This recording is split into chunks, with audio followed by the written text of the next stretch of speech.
Bah là, demain, il y aura des gens qui crèveront parce que t'iras plus. Non, ils vont crever parce qu'on ira. Simplement, ils vont peut-être avoir effectivement des difficultés, c'est sûr. Non mais la période de transition, elle sera difficile, c'est certain. Honnêtement, Jules, Sauf tu peux que pas... l'adaptation, c'est une meilleure solution que le fait d'y être contraint. Mais je suis là, on a d'accord, encore le choix de changer. On peut encore faire les choses avant d'y être contraint parce que le Bangladesh il sera sous l'eau comme l'est le Pakistan, etc. Crois-moi que c'est une situation bien plus terrible de en fait n'avoir absolument plus rien parce que ton pays il a disparu à cause de l'érosion littorale et de la montée des océans que d'être empêché de travailler dans le secteur du tourisme parce qu'il n'y a plus d'Européens qui viennent en avion. Bienvenue à tous dans cette première et grosse émission du Crayon avec des invités de renom. J'espère que vous allez kiffer. C'est parti.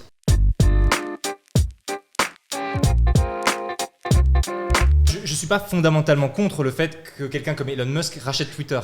Mon souci, c'est que quand on fait même une opération de cette ampleur pour un réseau social qui implique 200 millions de personnes avec une influence qui dépasse encore son nombre d'utilisateurs actifs et une opération d'une ampleur de 44 milliards de dollars, on fait pas joujou comme si on était avec des cartes Pokémon.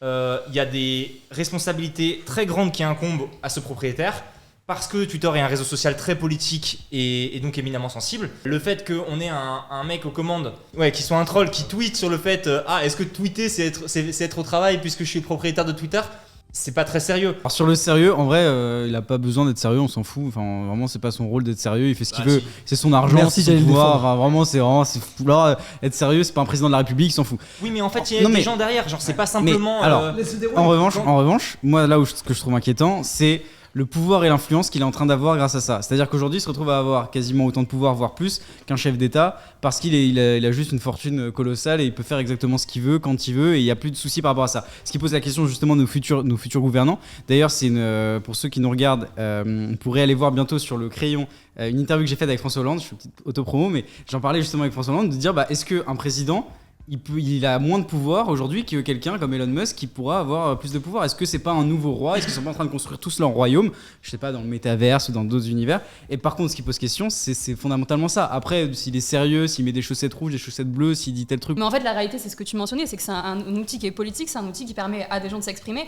Et dans des pays qui sont quand même beaucoup plus hardcore d'un point de vue politique et d'un point de vue répression de la liberté d'expression qu'en France. Et quand je vois des pays comme, même en Chine, etc., tu vois, c'est des outils qui aujourd'hui permettent à des gens d'exprimer une opinion qu'ils ne peuvent pas exprimer dans le contexte politique dans lequel ils sont en train de vivre. Et donc que tu as un rigolo comme lui qui, parce qu'il est pété de thunes, arrive et dit moi je vais faire des blagues marrantes et vous allez trouver ça cool parce qu'en plus je suis pété de thunes et que c'est ce qui est valorisé aujourd'hui dans notre société.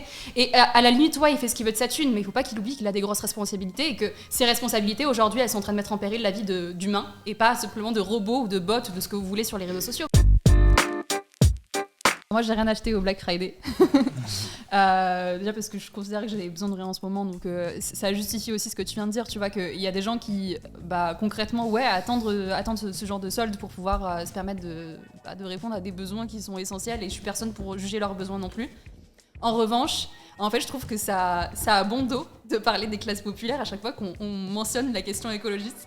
Je viens d'un milieu populaire, mes parents sont ouvriers, mon père travaille dans le bâtiment, etc. Donc commencez pas à me dire que je suis une bobo écolo bourgeoise, etc. Ce n'est pas vrai. En revanche, en fait, sur absolument tous les sujets, que ce soit la transition écologique au sens large avec les questions d'industrie ou même les questions plutôt environnementales, de santé, etc. À chaque fois que tu parles avec des politiques ou avec des gens qui sont pas d'accord avec toi, ils vont te dire mais tu penses aux gens qui vont perdre leur job si on fait la transition écologique, tu penses aux gens qui vont avoir leur mode de vie impacté. Et c'est pareil exactement quand tu parles de la voiture. Typiquement, la voiture, c'est un bon exemple. On n'arrête pas de nous dire en tant qu'écolo, vous êtes anti-voiture personnelle, etc. Donc vous êtes anti-classe populaire. Quand tu regardes les chiffres, les personnes qui utilisent le plus leur voiture aujourd'hui, c'est les classes aisées. Est-ce que c'est pas une fausse question de se demander pour ou contre Black Friday? Pourquoi? Parce que des modèles alternatifs sont déjà identifiés. L'économie circulaire, les énergies green ou grises, ou le recyclable, tous ces sujets sont déjà identifiés. Ça veut dire que si on pousse, si on accélère ces sujets, on augmente l'awareness, la visibilité, les gens qui considèrent davantage, les gens qui sont vraiment qui portent ce message à fond, si on augmente tout ça, est-ce que Black Friday ne finira pas par mourir de soi-même, par imploser en fait? Quand je parle de justement tout ce qui est vêtements, etc., il y a quand même pas mal de solutions alternatives. Tout à l'heure, on a parlé de recycler des choses. Les friperies, par exemple, c'est un très bon concept de base. Moi, personnellement, je me sape Il y a des super beaucoup en fringues en friperie. plus. Il y a des super fringues, il y a des trucs qu'on peut retrouver, puis d'une année à l'autre, ça change pas énormément. Maintenant, il y a aussi un business qui se fait autour des friperies où on retrouve à se faire plus dépouiller en allant dans une friperie, et la friperie devient petit à petit un truc élitiste. 2 sujets écologiques ce soir, ça fait très plaisir.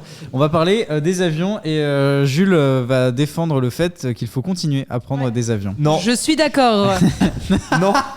Aujourd'hui, si tu supprimes l'avion, va y avoir plein de pays comme l'Indonésie, la Thaïlande, les îles comme Bali, Madagascar. Tous ces pays-là, aujourd'hui, sont dépendants énormément du tourisme.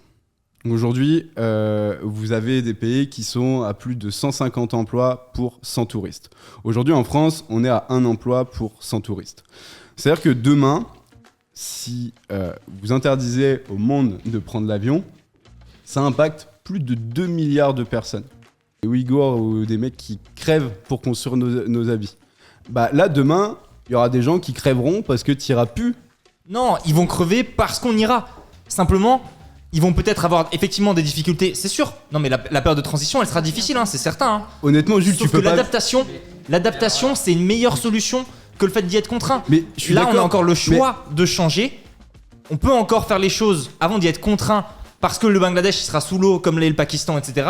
Crois-moi que c'est une situation bien plus terrible en fait, n'avoir absolument Pakistan, plus il y a rien des parce que ton montagnes. pays il a disparu à cause de l'érosion littorale et de la montée des océans que d'être empêché de travailler dans le secteur du tourisme parce qu'il n'y a plus d'Européens qui viennent en avion. Jules, on est en live sur Twitch là.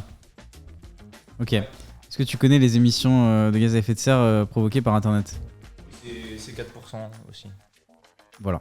Donc, C'est en croissance. donc il faut qu'on change de... Donc on arrête ce qu'on fait. Ah, Bah, c'est arrête pas moi qui Internet. mets les vidéos en 4K sur YouTube. Hein. Alors, Pas en 4K. alors, pour le coup, moi, de très très loin, entre l'avion et Internet, mon choix, il est fait. C'est Internet. Ah mais je te demande même pas de choisir, je te dis juste du coup. Bah- Non mais du coup si on dit il faut arrêter l'avion, par logique comme c'est les mêmes émissions de gaz à effet de serre, on arrête Internet. Non, Et du mais coup, faut faire les deux. non parce que tu dis on doit se reconvertir, c'est facile de dire à ces gens-là de se reconvertir. Ah, d'accord, oui, Voilà. dans ce sens-là, ok, oui, d'accord. Du coup nous Ils aussi ont- on arrête et ne faisons pas ce qu'on fait. C'est un très bon rhétoricien, bravo Antonin. Je trouve juste qu'il y a un vrai mal-être à notre génération qui date pas d'ailleurs de cette semaine ni de ce mois-ci mais de plusieurs années. Je pense que ça fait peut-être une petite décennie que je trouve il y a un truc un peu lancinant avec ça. Je pense qu'au plus on a de confort, au plus on se crée des mal-être. J'en ai souvent parlé avec ma communauté, mais quand on va au fin fond de l'Afrique, il n'y a pas de toilettes non binaires. Je pense que dans la génération et dans l'époque dans laquelle on vit, je pense que c'est important d'accepter que tout le monde devrait avoir besoin d'aller voir un psychologue. C'est-à-dire aujourd'hui, on peut nous dire tout ce qu'on veut, on est une génération qui est challengée par tous les enjeux qui nous entourent, Oui. que ce soit l'écologie, que ce soit le professionnel. Aujourd'hui, cette phrase qu'avait dit Emmanuel Macron, c'est dur d'avoir 20 ans en 2020. Je vois des commentaires dans le chat, des gens qui disent ouais, les psys c'est un truc de riche et tout. En vrai, je pensais la même chose il y a 2-3 ans avant de rentrer dans ces milieux de riches avec des gens chelous parfois. Et en fait, je me rends compte que si aujourd'hui on n'a pas le temps de se poser la question de ce qui se passe dans notre tête et des choses qui nous rendent malheureux au fond, c'est parce qu'en fait on est parfois un peu enfermé dans des trucs qui sont plus court-termistes. À nouveau, comment tu vas nourrir ta famille, comment est-ce que tu vas leur offrir peut-être un avenir qui soit meilleur. Et en fait, je pense que tout ce qu'on peut souhaiter au monde, aux gens en général, c'est de dépasser ces besoins-là et de pouvoir se poser justement sur des trucs qui soient plus profonds et qui soient dans leur tête et tout. Mais après, il y a aussi un truc que les gens oublient énormément, et ça, je sais plus c'est qui me l'avait rappelé l'autre jour, c'est le côté de... On a l'impression que les moments entre guillemets, de malheur qu'on a et quand on n'est pas heureux, souvent on nous dit « Mais ça va, t'as un toit sur la tête, pense ces personnes qui n'ont pas de quoi dormir, qui n'ont pas de quoi manger, etc. à la fin du mois, ça va, il y a des gens beaucoup plus malheureux que toi. » Mais ce que les gens oublient, c'est que ce n'est peut-être pas le même taux de gravité, mais c'est pas pour autant que le niveau de douleur ou de malheur n'est pas pareil pour la personne qui le vit. En tout cas, sur moi, ça marche, mais je sais pas si c'est sur vous, mais moi, en tout cas, pour le coup, quand j'ai pas bien, ou que j'ai passé une sale journée, ou que j'ai vraiment eu un truc qui m'a vraiment dégommé mentalement sur une période d'une semaine ou de un mois, le fait de savoir que effectivement j'ai un appart avec du chauffage, un toit et je sais pas, mettons même une télé ou un portable, moi pour le coup ça me remet vraiment et ça me retape le moral Je vénère. suis d'accord. Donc je sais pas vous, mais en tout cas pour le coup je trouve que